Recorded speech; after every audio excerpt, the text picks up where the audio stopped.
Are you kidding me? It sounds like a joke. Paro again can't handle the pain.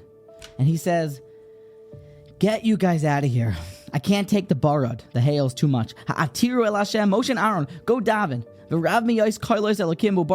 I can't take it. Get it all out of here. I don't want to see you again. I'm done. I can't do it. Bye. But a few psukim later, in classic Paro hypocritical fashion, Paro saw that all of the pain had left, all of the problems had left, the thunder and the hail had ceased. So he began to increase his sins, and he strengthened his heart and his servants' hearts.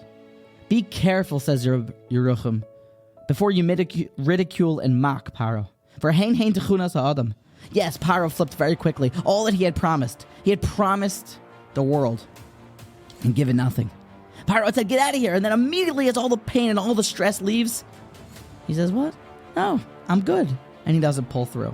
For this is the nature of man. If we're honest, I know there was one situation where I was scared.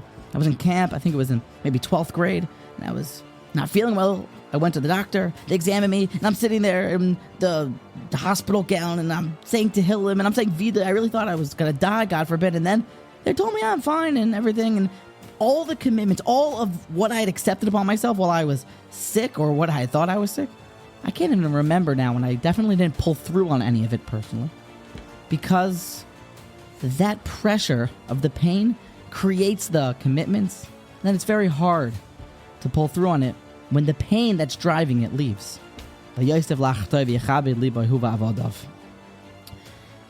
we go through the parsha and yell at Paro, what are you doing?